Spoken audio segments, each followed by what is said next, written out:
잘 지내십니까?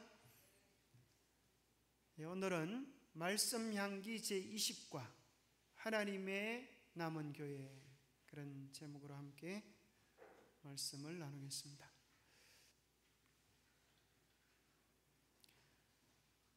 말씀 향기의 제 마지막 장입니다.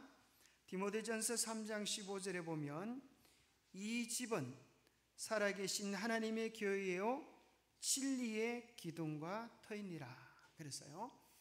그래서 이 교회는, 이 집은 살아계신 하나님의 교회요, 하나님께서 세우신 교회요, 하나님께서 세우셨다고 하는 증거가 이 교회의 기둥과 터가 어디에 있다는 거예요? 진리 안에 있다고 하는 것입니다. 아무리 하나님께서 피로 구원받기 위하여 세우신 교회라 할지라도 진리의 기둥과 터가 없다고 하면 어떻게 되겠습니까? 수많은 사람들이 그곳에서 구원을 줄 알고 생명을 줄 알고 가는데 생명을 얻지 못한다면 어떻게 되겠습니까? 마태복음 5장 14절에 보면 너희는 세상의 빛이라. 산 위에 있는 동네가 숨겨지지 못할 것이요. 참 멋진 말씀을 우리 주님께서 하셨습니다. 빛은 모든 사람들이 다 볼 수 있고 느낄 수가 있습니다. 그를 모르는 사람도 빛을 느낄 수가 있습니까? 심지어 앞을 못 보는 분도 그죠? 빛을 느낄 수가 있어요.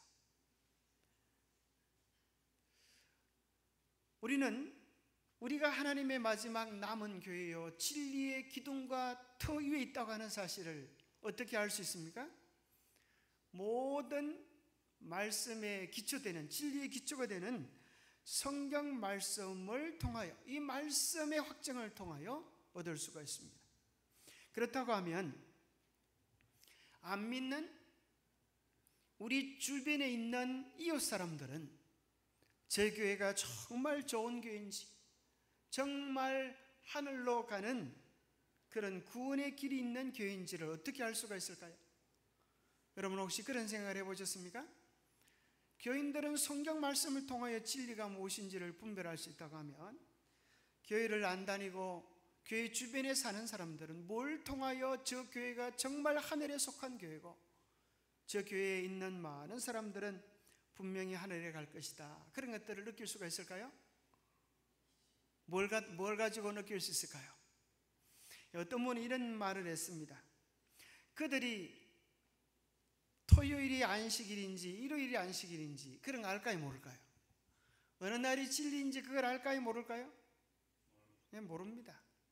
그들이 진리교회임을 알 수 있다고 하는 것은 어떤 분이 이런 정의를 하시는데요, 그 교회에 나오는 사람들이 교회에 나갈 때, 교회에 들어올 때 얼마나 행복하게 그들이 미소 짓고 기뻐하고 즐거워하는가를 보고, 아, 저 교회에 가면은 저렇게 행복해지는구나, 저렇게 기뻐지는구나. 저 교회는 내가 지금은 나가지 않는다 할지라도 바쁜 내 직장을 그만두면 나도 저 교회를 나가고 싶다, 그런 생각이 들지 않겠습니까? 그래서 사람들은 하나님의 교회가 이게 진리인지 저게 진리인지 그걸 알 수가 없어요. 뭐 가지고 가능하면 우리의 밝은 미소, 행복한 관계를 가지고 알 수 있다고 얘기를 해요. 또 그리고 두 번째는 이런 이야기를 합니다. 자기들을 대하는 교인들의 태도, 이웃을 대하는 봉사와 섬김과 배려들을 통하여 아, 저 교회가 좋은 교회구나, 그걸 알 수 있어요. 우리 교회가 뭘 가르쳐 주는지를 그들은 알 수가 없어요. 그러나 뭘 통해서요? 교인들의 태도가, 교인들이 그들을 대하는 모습이, 다른 교회 교인들은 다 깍쟁이들인데 아, 저 중동교회 교인들은 아주 가슴이, 마음이 넉넉해.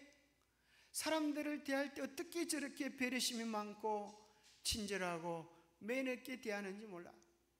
이런 것들이 사람들에게 뭘 가지게 해줄까요? 진리에 대한, 하나님의 말씀에 대한 저변을 확대해서 우리가 전도지를 나눠줄 때나 초청을 할 때 기꺼이 주님 전에 나오고 싶은 마음을 가지게 할 것입니다. 그래서 우리가 경로당에 봉사하는 것도 그런 것이죠.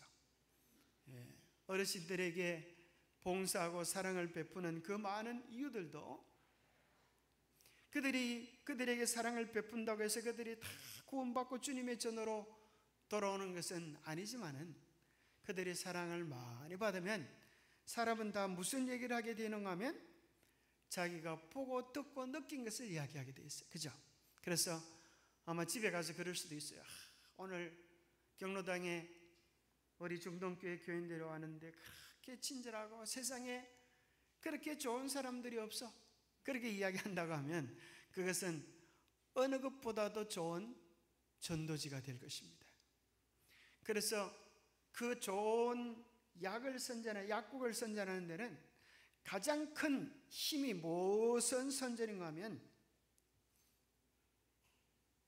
누가 거기 있는 약국의 약을 사 먹고 병이 나았더라, 그런 얘기가 아주 큰 힘이 됩니다. 옛날에 우리 교회 어떤 집사님이 자기가 거기 한약방에 가서 약을 줬는데 그걸 갖다 먹고 나니까 나았더라, 이걸 갖다 어디 SNS에 올렸어요. 그런데 상상도 못하게 많은 사람들이 그 가게에 찾아 들어가는 그런 일들이 생겼어요. 그래서 사실 정말 중요한 것은 우리가 경험하고 맛보고 내가 이렇더라라고 하는 실제적인 것들이 오히려 우리가 수많은 이야기를 하고 논쟁하고 가르치는 것보다 때로 더 큰 힘이, 더 큰 위력이 있을 수 있다고 하는 것입니다. 그래서 누가 뭐래도 사실은 열매를 통하여 그들을 알리라 그랬던 것처럼 우리 교회를 소개할 수 있는 최고의 전도지는 누구입니까? 오늘 우리 각자입니다. 우리 각자가 주님 안에서 행복해지는 것, 우리 각자가 주님의 사랑으로 인하여 이웃을 향하여 봉사하고 사랑을 나누는 그런 사람들로 살아가는 것, 이것이야말로 수많은 전도지보다 더 강한 위력을 가지고 있는 것입니다. 저에게 하나의 그릇이 있습니다. 그릇의 가치는 뭐로 결정할까요? 좀 어려운 것 같습니까? 자, 이 그릇이 좋아 보입니까? 그냥 보통 집에서 사용하고 있는 밥그릇입니다. 그죠? 자, 이 그릇의 가치는 둘로 정해집니다. 하나는 이 그릇의 재질입니다. 그죠? 여러분, 그릇 중에 무슨 그릇이 좋죠? 이것도 좋은 그릇이죠. 아주 반짝반짝, 그죠? 이 그릇 재질도 괜찮습니다. 두 번째는 재질뿐 아니라 사실 이 그릇은 기껏해야 몇천 원 정도 할 것입니다. 설거지하다가 잘못해서 떨어지면 깨어질 수도 있는 그런 그릇입니다. 그런데 중요한 것은 만약에 이 그릇 안에 여러분 수천억짜리 다이아몬드가 담겼다고 하면 여러분 이 그릇의 가치는 얼마로 변합니까? 1,000원에 이 그릇을 가져갈 수 있을까요? 택도 없죠. 그죠? 이것은 갑자기 수천만 원짜리로, 수천억짜리로 변하는 것입니다. 그릇은 두 가지 가치가 있어요. 그죠? 무슨 가치요? 재질의 가치와 그 속에 담긴 것의 가치. 교회도 마찬가지일까요? 교회의 재질, 교회의 크기, 교회의 모습도 중요하지만 사실 교회는 더 나아가서 그 교회 안에 어떤 보배가 담겨 있는가, 그것이 중요한 것입니다. 사람들은 교회를 보고 별 놀라지 않고 대수롭지 않게 여길 수도 있어요. 그러나 알고 보면 이 교회는 어떤 가치가 있어요? 천국 가는 길이라는 거예요. 이 교회를 통하여 예수 그리스도를 만나고 정말 영생의 소망이 주어지는 그런 놀라운 구원의 비밀을 가진 곳이라는 것입니다. 많은 사람들이 로또에 당첨이 되면 좋아가지고 어쩔 줄을 몰라요. 그런데 로또에 당첨이 된다고 안 죽습니까? 오히려 로또에 당첨이 되면 불행하지 않습니까? 오히려 그것 때문에 더 불행하고 인생의 파산이 되는 사람들이 더 많이 있어요. 그러나 예수 그리스도를 알면, 참으로 예수 그리스도를 만나면 인생이 행복해질 뿐 아니라 영원한 행복을 얻게 되었습니다.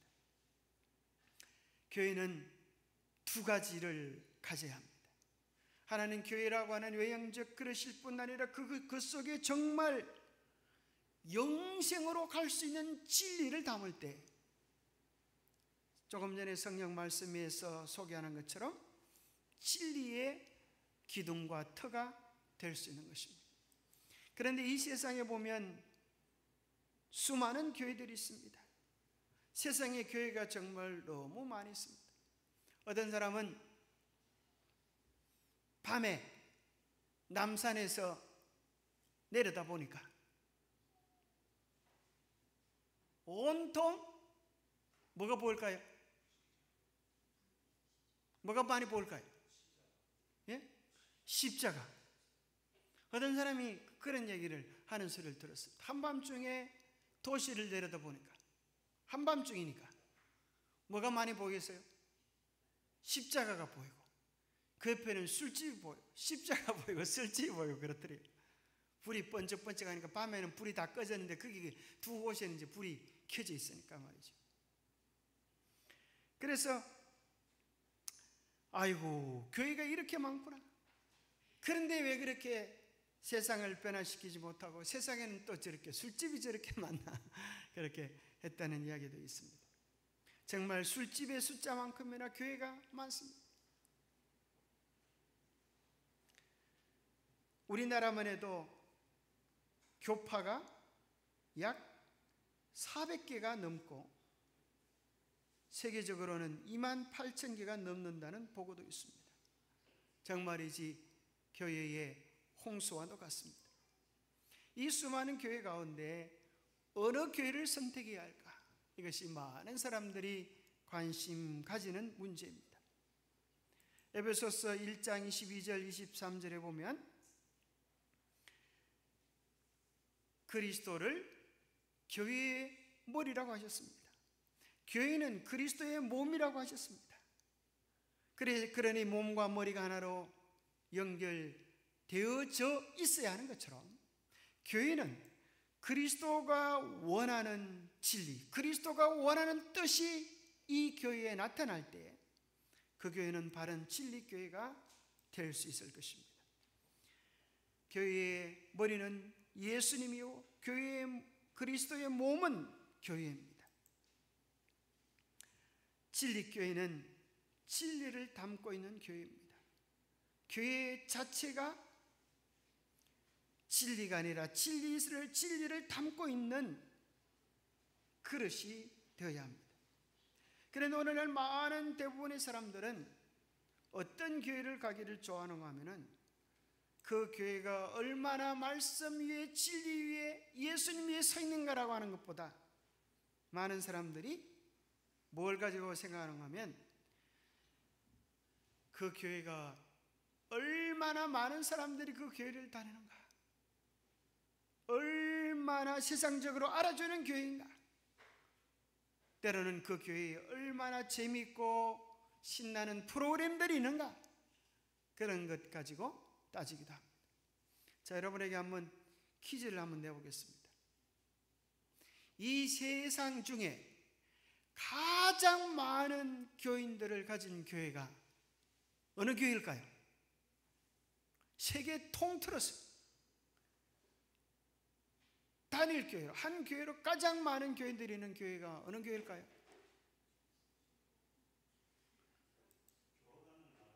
교회, 단일 교회로. 그게 이제 여의도 순복음교회라고 그래요. 여의도 순복음교회. 교인 수가 50만이 넘는다 그래요. 50만.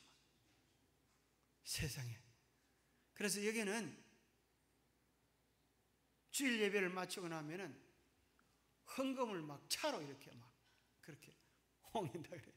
여러분 아시죠? 여기 이제 조용기 목사, 조다인 목사가 있었던 그곳인데요. 그래서 정말 숫자로 생각한다면 이 교회가 최고입니다. 세계 최고이죠. 그러나 보세요. 사람들이 얼마나 많은지 세계적인 영향을 끼치는 교회로 그렇게 알려져 있습니다. 저도 한번 여기 가봤는데 정말 사람들이 아주 얼마나 많은지. 그런데 참 감동적인 것 가운데 한 가지는 그렇게 많은 사람들인데도 불구하고 예배에 집중하는 집중력을 보면 엄청난 그런 힘을 그곳에서 느낄 수가 있었습니다. 여러분도 혹시 한번 기회 닿으면 한번 가봐도 좋으리라 생각합니다. 자, 세상 우리 또 그 다음에 가장 비싼 교회, 삐까뻔쩍한 교회를 꼽는다면 어느 교회일까요? 여기 보니까 사랑의 교회. 이게 우리나라에서 최고로 비싼 교회라 그래요. 사랑의 교회 얼마 정도 들었을까요? 사랑의 교회 3천억 들어. 3천억.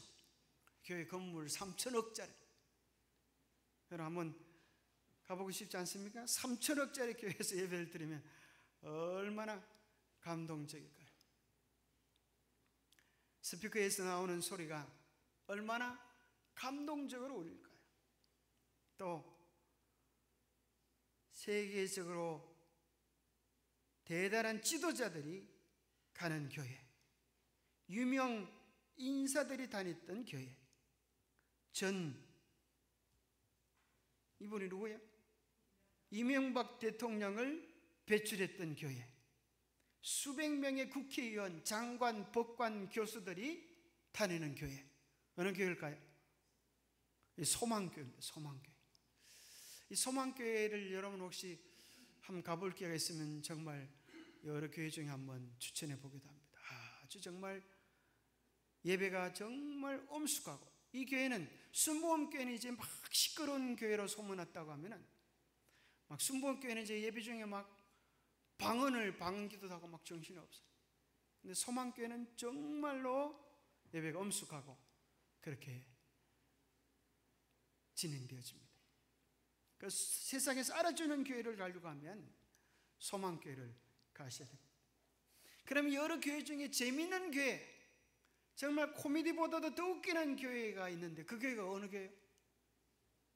아마 여러분들이 웃기는 교회 가시려고 하면, 재미있는 교회를 가시려고 하면 장경동 목사 대전 중문교회에 있다 그러죠. 참 웃기는 목사님이죠. 그죠? 얼마나 재밌게 하시는지. 뭐 코미디언보다 더 웃겨가지고 코미디 방송에도 나가시고 그러셨는데 참 재밌고 웃기는 교회입니다. 또 세상에서 가장 많은 봉사를 하는 교회를 찾아간다고 하면 우리는 구식인 교회를 찾아갈 수 있어요. 구식인 교회야말로 정말 교회 전체가 뭐 위하여? 남을 돕기 위하여 헌신하는 교회입니다. 그 다음에 전도를 제일 열심히 하는 교회. 그런 교회가 있다면 어느 교회일까요? 전도를 제일 열심히 하는 교회는 여호와정인 교회. 봉사하는 교회는 구식인 교회. 또 정치적인 영향력을 가진 교회를 택하고 싶으면 명동성당 이런 데 아주 빚값번쩍하고 대단한 군세를 가지고 있는 교회죠. 그러나 성경은 우리에게 뭐라고 조언을 하는가 하면, 그렇게 아무리 사람이 많고 인기가 있고 재미가 있어도 진리이신 예수를 똑바로 알지 못하면, 진리이신 예수님을 제대로 사랑하지 못하면, 진리이신 예수님을 말씀대로 기다리지 않으면 소용이 없다라고 말씀하세요. 한번 생각해 보세요. 교회의 본질은 예수님을 알고 사랑하고 그분을 바르게 기다렸다가 어디로 가는 게 목적이에요? 하늘로 가는 게 목적이지 이 땅에 영원히 사는 게 목적이 아니에요. 그래서 여기 마태복음 7장에 보면 잘못 안다고 하는 것은 끝장나는 일이에요. 잘못 아는 것은.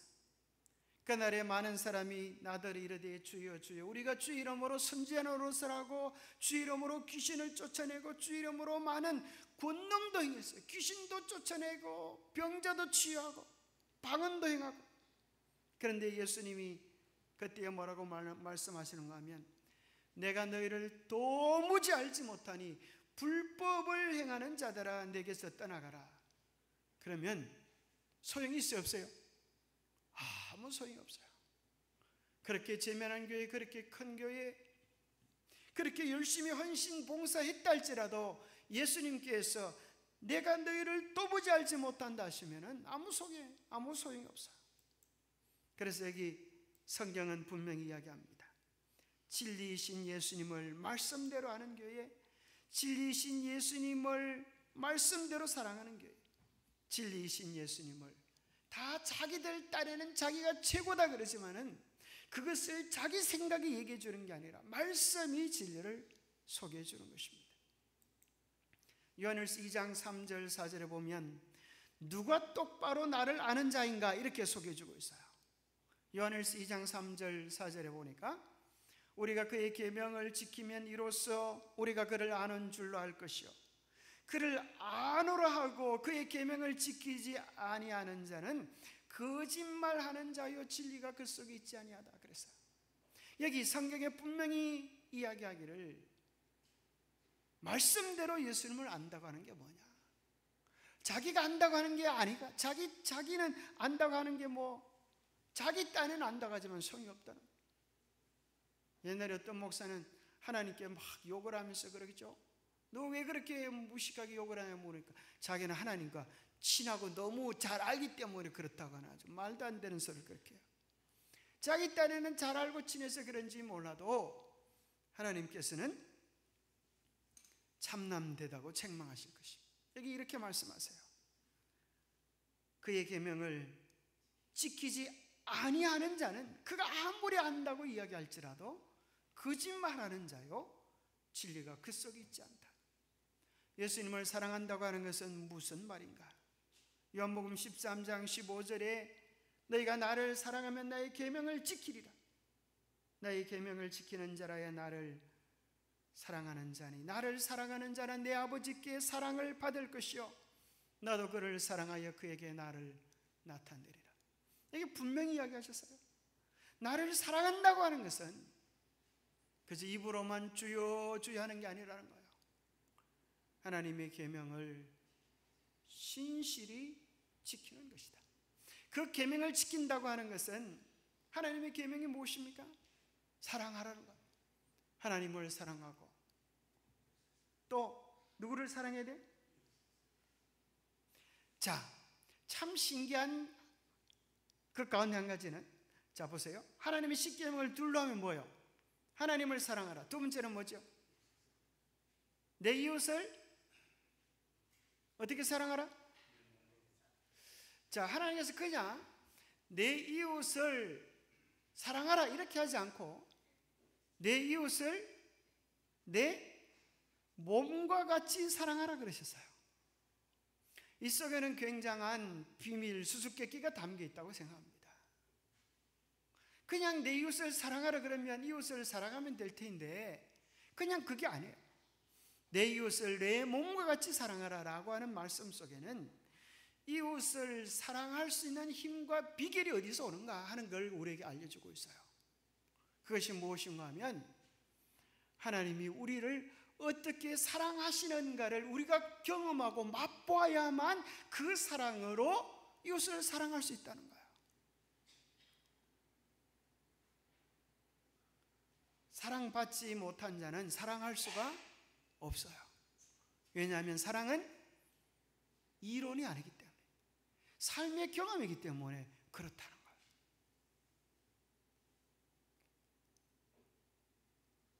행복하지 않은 사람이 행복을 줄 수가 없어요.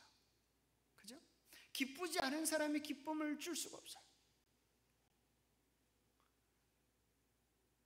그래서 우리가 기억해야 될 중요한 계명의 요지 가운데 하나는 하나님께서 우리를 얼마나 사랑하시는지, 우리를 얼마나 귀하게 여기시는지, 우리를 얼마나 존귀하게 여기시고 우리를 어떻게 용서하시는지를 경험해야 그 마음, 그 사랑으로 이웃을 사랑할 힘을 얻게 돼요.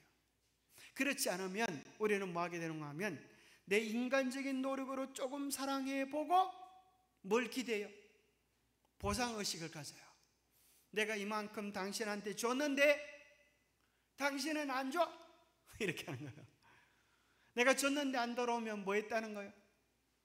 쏘갔다는 거예요. 아이고, 쏘갔구나. 내가 괜히 사랑했네. 내가 괜히 베풀었네. 내가 사람 잘못 봤네. 그렇게 할 수 있는 거죠. 그런데 하나님은 우리를 위하여 어떤 사랑을 베푸셨어요? 계산 없는 사랑, 한없는 사랑, 지속적인 사랑, 절대적인 사랑을 베풀어 주셨어요. 그 사랑을 받아야만 우리도 그런 사랑을 흉내낼 수가 있어요. 그래서 그 사랑으로 하나님을 사랑하고 이웃을 사랑하는 거예요. 그 사랑은 내 사랑이 아니었어요. 그렇죠? 하나님께로부터 받은 사랑이고 하나님의 사랑이었기 때문에 사도 바울이 그렇게 죽도록 충성하고 헌신하고 수고했음에도 불구하고 고생했음에도 불구하고 나의 나된 것은 뭐라 그랬어요? 자기가 잘나서 그런 거다? 자기가 남들보다 더 뛰어나서 그런 거다? 남들보다 믿음이 좋아서 그런 거다? 아니에요. 나의 나된 것은 오직 하나님의 은혜로 된 것이다.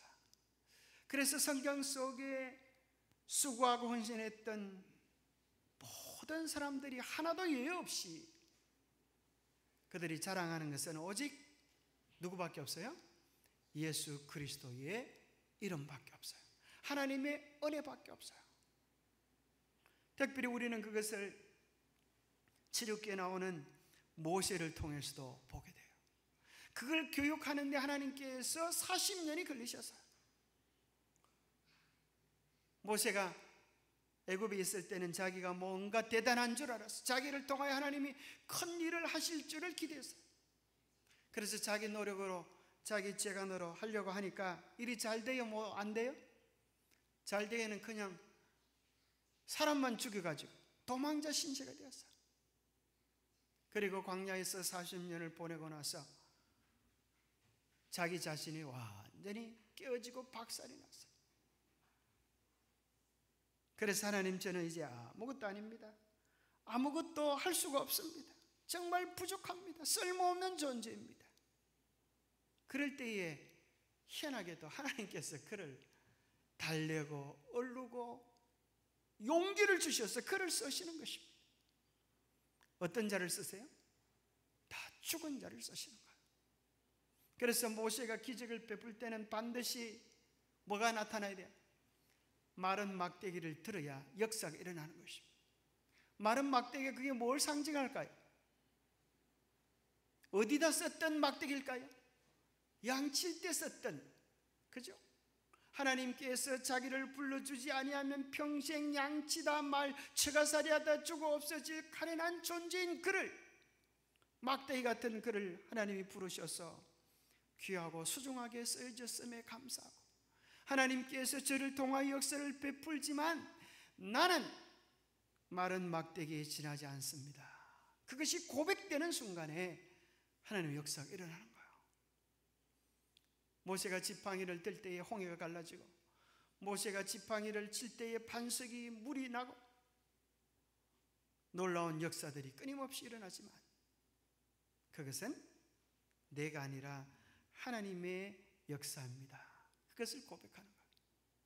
반석을 열 때, 홍해를 가를 때 아마 많은 사람들 중에 어떤 사람들은 오빠 부대가 있었을지도 모르겠어요. 그죠? 와, 모세 대단하다, 모세 오빠. 뭐 너무 할아버지가 이라서 오빠인 좀 그러나요? 어쨌거나 그렇게 대단하다 그럴 때에 모세의 마음속에 속으로 이 사람들 이제 좀 알아보는구만. 얼마 전까지 짱돌 던질라 그럴 때는 언제이고 이제 좀 날 제대로 좀 알아보는구만. 그런 생각이 들었을까요? 안 들었을까요? 여러분 어떻게 생각하세요?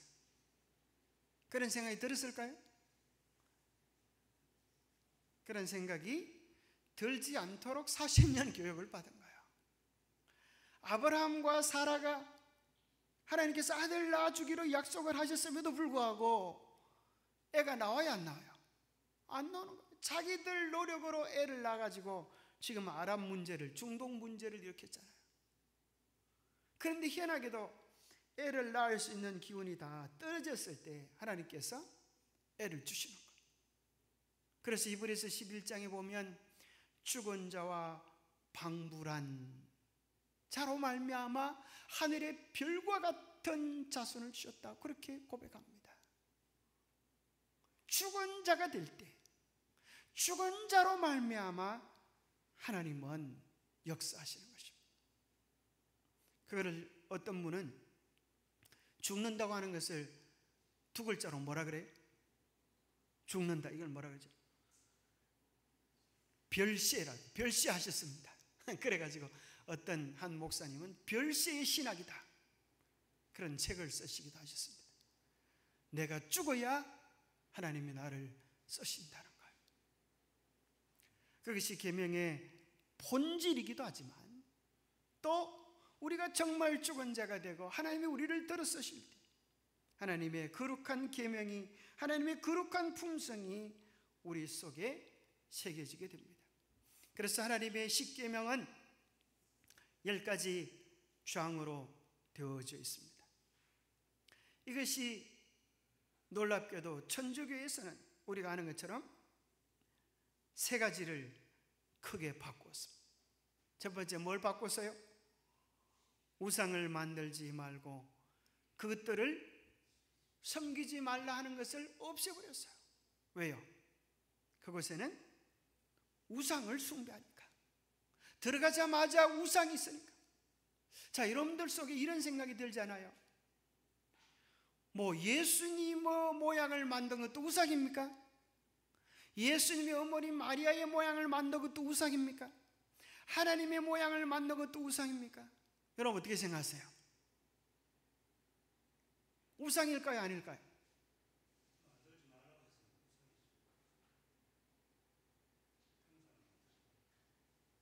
자, 우리 출애굽기 한번 20장을 좀 보겠습니다. 십계명에 여러분들이 이걸 좀 분명히 아실 필요가 있어요. 출애굽기 20장 여기 보면은 20장이 몇 절인가 하면 20장 23절, 여러분 성경책을 또 한번 찾아보세요. 아주 중요한 구절입니다.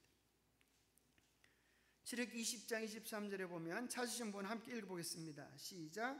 너희는 나를 비교서 언어로나 금으로나 너희를 위하여 신상을 만들지 말고. 이게 분명히 이야기했어요. 하나님을 보신 사람은 아무도 없어요. 그렇기 때문에 사람들이 하나님을 만들려고 하면 하나님을 그대로 만들 수가 없어요. 그래서 뭘 만드는가 하면 하나님을 비교서, 하나님을 빗대어서 흉내내어서 은이나 금으로 만드는데 하나님께서 그렇게 하지 말라고 하셨어요. 그것도 우상 숭배라는 거예요. 그래서 예수님의 형상을 만들어 놓고 거기다 절을 하는 것도 우상이야. 왜냐하면 예수님은 우리 마음에 계시고 보이지 않는 절대자신데 그걸 어떤 형상으로 만드는 것은 우상숭. 그래서 그것은 마치 그 물체 자체를 숭배하는 그런 위험성들을 가져요. 그래서 여로보암, 북방 이스라엘의 여로보암이 왜 금송아지를 만드는가 하면 이 금송아지가 너희를 애굽에서 인도해낸 신이다, 그렇게 만드는 거예요. 하나님의 형상이다, 그렇게 만드는, 하나님을 보지 못했기 때문에. 그러나 하나님은 그것을 인정하지 않으시고 우상 숭배라고 책망하세요. 더군다나 하나님의 어머니인, 하나님의 어머니가 아니죠, 예수의 육신의 어머니인 마리아를 만들어서 신적인 예배를 드리는 것을 하나님은 용납하실 수가 없는 것이죠. 두 번째는 안식일을 기억하여 거룩히 지키라라고 하는 그 계명을 주일을 지키고로 변경시켜버리고 모자라니까 10번째 계명을 둘로 나누어서 10계명을 만들었습니다. 그래서 일반 많은 교회들은 이 사실을 알지 못하고 그저 따라가는 것입니다. 어떤 사람은 이렇게 말합니다. 천주교회는 이렇게 말합니다. 우리 교회는 큰 집이고 개신교회는 작은 집이다. 언젠가는 큰 집으로 돌아오너라. 또 천주교회는 이렇게 말합니다. 개신교회는 우리 집에서 뛰쳐나간 아들이다. 그들이 언젠가 돌아올 수밖에 없는 것은 그들의 주머니에는 집에서 가지고 간 아버지의 머리카락이 있다. 그 아버지의 머리카락이 뭔가 하면 성경에서는 제7일 안식일을 지키라고 말하는데 그들은 우리 교회의 권위가 변경한 일요일을 예배일로 지키고 있다. 그렇기 때문에 그들은 언젠가 돌아올 것이다 라고 말을 합니다. 그렇습니다. 오늘날 수많은 교회들이 있지만 하나님의 계명을 바로 지키지 않는 것을 우리는 보게 되는 것입니다. 요한복음 14장 3절에 보면 말씀대로 예수님을 기다리라고 말씀하십니다. 가서 너희를 위하여 소서를 예비하면 예수님이 반드시 다시 오시겠다 하셨습니다. 그리하여 너희를 내게로 영접하여 나 있는 곳에 너희도 있게 하리라. 실제적인 천국을 약속해 주셨습니다. 이건 이론이나 교리가 아니에요. 예수님이 무덤 가운데서 부활하신 것도 실제적이었고 성천하신 것도 실제적이었고 준비해 놓으신 하늘에 들어가신 것도 실제적이었던 것처럼 우리도 실제로 예수님이 다시 오실 그때의 말씀에 기초하여 내가 너희가 본 그대로 다시 오시겠다 할 그때에 우리가 함께 하늘에 들어갈 수 있는 것입니다. 근데 많은 교회에서는 언제 하늘에 들어가요? 성경은 이렇게 이야기하는데 내가 다시 와야 되겠다고 이야기하는데 여호와 증인들은 예수님이 벌써 오셨다, 1900년대에 임재하셨다, 그런 가르침을 주고 있고, 자, 이거는 이제 아주 유명한 목사님들의 이 장례 예배에 가면은 설교 제목이 뭔가 하면 천국 환송 예배다 이렇게 얘기를 해요. 온누리교회 하영조 목사님 장례식 같이 보이는데요, 많은 김영삼 대통령 돌아갈 때도 천국 환송 예배 이렇게 합니다. 왜냐하면 자기들은 죽는 그날 바로 천국으로 들어간다 그렇게 생각하기 때문에 성경 말씀과는 같지 않습니다. 예수님은 모든 진리가 에베소서에 보면 예수 안에 있다고 말씀했어요. 예수님이 죽은 후에 바로 천국에 들어간 것이 아닙니다. 막달라 마리아가 예수님을 너무 반고 붙잡으려고 할 때에 예수님이 내가 아직 내 아버지를 배웁지 못하였다, 나를 만지지 말라 하셨습니다. 예수님께서 부활 성천 후에 천국 가셨던 것처럼 예수님이 다시 우리를 데리러 오실 그때 우리가 함께 하늘에 갈 것입니다. 구원의 길은 두 길이 있는 게 아닙니다. 우리의 구세주는 한 분이시요 우리의 믿음도 하나요 진리도 하나인 것입니다. 용납, 타협, 변경, 왜곡될 수 없는 것입니다. 내 안에 거하라 나도 너희 안에 거하리라. 가지가 포도나무에 붙어 있지 아니하면 절로 과실을 맺을 수 없음 같이 너희도 내 안에 있지 아니하면 그러하리라. 오직 유일하신 생명의 참 포도나무이신 예수님 안에 갈 때, 오직 말씀이신 예수 그리스도 안에 갈 때 우리는 생명이 유지되는 풍성한 영적 경험을 할 수가 있는 것입니다. 오늘날 수많은 교회들이 있지만 말씀대로 예수님을 사랑하는 교회, 말씀대로 예수님을 아는 교회, 말씀대로 예수님을 믿고 기다리는 교회에 주님께서 당신의 백성을 찾으러 오실 것입니다. 계시록 12장 1절에 보면 마지막 시대에 하나님의 한 교회를 이렇게 상징적으로 표현해 주고 있습니다. 하늘에 큰 이적이 보이니 해를 입은 한 여자가 있는데 그 발 아래는 달이 있고 그 머리에는 12별의 면류관을 가졌더라 그랬습니다. 해를 입은 한 여자가 있는 것입니다. 두 여자가 아니에요, 세 여자가 아니에요, 네 여자도 아니에요. 하나님의 진리교회는 순결한 한 교회로 묘사해 놓고 있는 것입니다. 그의 발 아래는 달이 있고, 이 말이 뭔가 하면 달은 해를 비추는 것처럼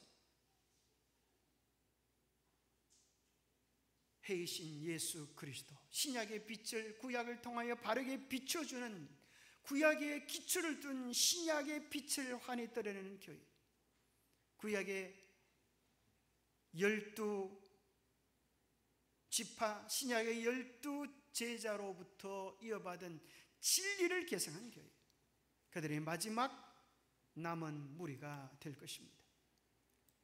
그들은 박해 중에 이루어진 교회입니다. 계시록 12장 6절에 보면 그 여자가 광야로 도망가서 거기서 1260일 동안 양육받았다, 그렇게 이야기합니다. 교회가 박해받은 1260년 기간은 우리가 아는 것처럼 538년부터 1798년까지 중시 암흑 시대 동안 진리를 가진 진리의 백성들, 알프스 깊은 산 속에서 진리를 사수하고 살았습니다. 저는 누군가가 재림교회의 뿌리는 어디에 있습니까?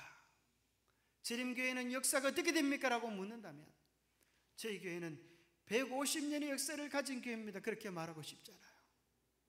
저희 교회는 성경의 뿌리를 두고 예수님께서 가르치셨던 그 진리에 기초되어 있는 교회입니다, 그렇게 말하고 싶어요. 왜냐하면 사실 그러기 때문에, 진리를 참으로 회복했던 교회가 바로 이 교회이기 때문에. 그래서 하나님의 교회를 중시의 시대 동안에 수많은 교회들을 핍박하고 다 멸망하고 삼키려고 할 그때에 땅이 여자를 도와 그 입을 벌려 용의 입에서 나온 강물을 삼켰던 것처럼, 땅이 신대륙이 종교 핍박을 통하여 오는 작은 무리들을 받아서 진리를 계승하게 해주고 다시 진리가 회복되도록 이 교회를 시작할 수 있도록 되었습니다.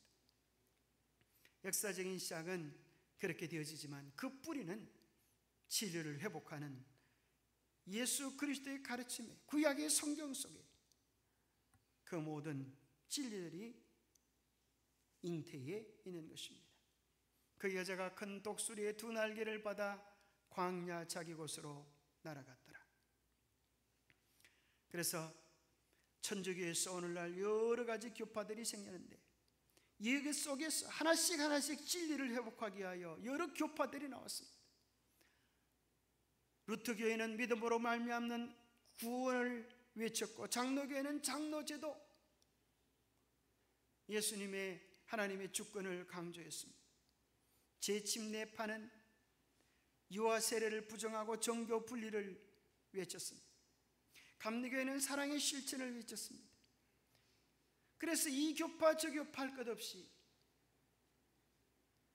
이제 우리는 성경적인 것만으로 하나가 되자, 그것이 우리 교회입니다. 우리 교회는 하나의 교파가 아니라 예수 그리스도의 재림을 기다리는 성경에 기초되어 있는 마지막 재림 운동의 결정판이요, 수많은 종교개혁의 완성판인 것입니다. 종교개혁은 멈추지 말아야 합니다. 중세 암흑시대에 왜곡되어진 이방 종교의 가르침들이 오늘 교회 안에 있는 것입니다.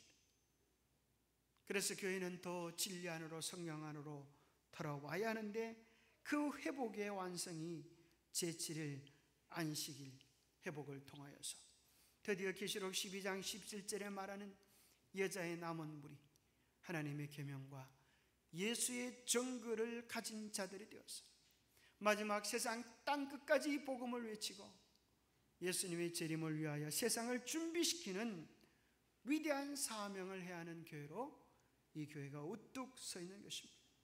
마지막 남은 교회의 특징은 하나님의 계명을 지키며 예수의 정글을 가진 교회. 예수의 정거가 뭐라 그랬어요? 대원의 영. 그래서 우리가 이 예언의 말씀을 신실히 상고해야 합니다. 그리고 세천사의 기별을 통하여 온 세상 땅끝까지 우리 주의 오심을 알리는 교회, 그것이 우리가 몸담고 있는 진리 교회인 것입니다.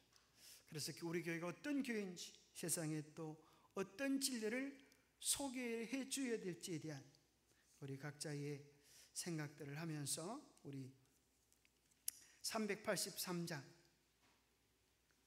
참여하고 예배 마치겠습니다. 기도하겠습니다. 383장 예수만 바라보세요.